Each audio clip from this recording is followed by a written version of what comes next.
Well, I'm Russ Milheim from the Direct. Thank you guys for talking to me today about the show. Thank Uh, you. I want to dive right into the last episode. Robert, I'm going to start with you.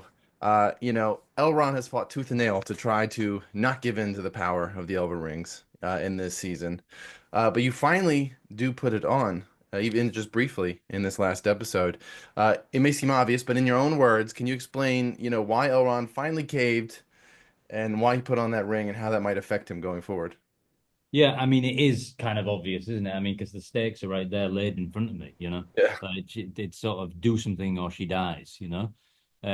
So his back's in the corner and he has to act. But I think what's sort of larger and more interesting is that the power of the rings, how they work, and thinking about Elrond is known as the best healer around by the time we get to the third age.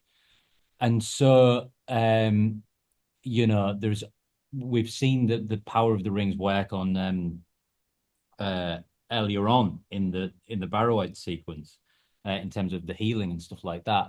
But it's interesting to think, I think, about where Elrond will go, his ability with healing, and this moment. I don't know if he's aware yet of that ability, but I think it would be wrong to ignore what we know about Elrond in reference to that moment. You know what I mean?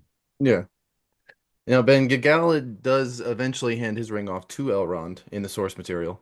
And when he does, it's an act that kind of implies he doesn't feel like he's going to live through this war of the Last Alliance. So at the end of season two, where is he in that mentality at this point? And how close is he to getting to that decision, do you think? Well, I mean, I think maybe on another viewing, you can see a change in the king. There's a great line in the play Antigone that is the spring of tragedy is unsprung. I think as soon as he puts on the ring and starts to have visions, I think there's a sense that he is aware of his own demise over time. And the eventual uh, bequeathal of the ring Yeah. is a kind of acceptance of his own inevitable fate. And that's what makes the sacrifice of it beautiful. And also the beauty of Gil-galad's enduring hope in spite of circumstances, in spite of how uh, his counsel is either heeded or not. Um, I think the burden of the responsibility of Middle Earth weighs heavily on the king, and it only grows exponentially.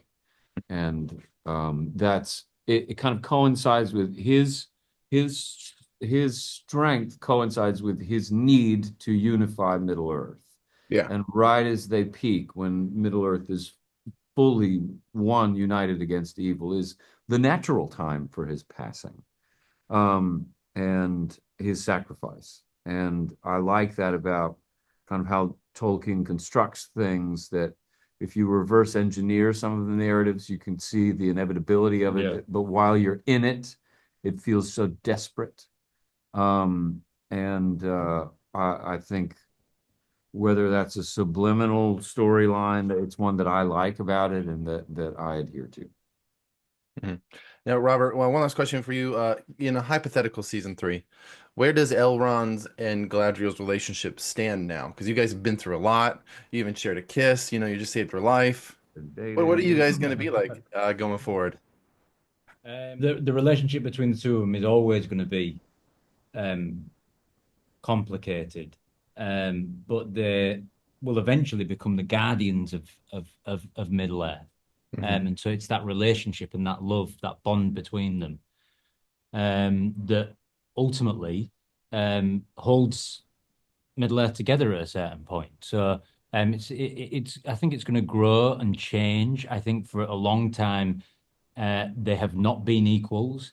I think even in this season we're pushed into a hierarchy that is not of our own choosing. But You're welcome. yeah, cheers, mate. Um, but I think eventually they will find equality between them as well. but Elrond still has a long way to go, I think, which is Yeah, also fun and exciting too. yeah, a lot of stuff to explore. Yeah.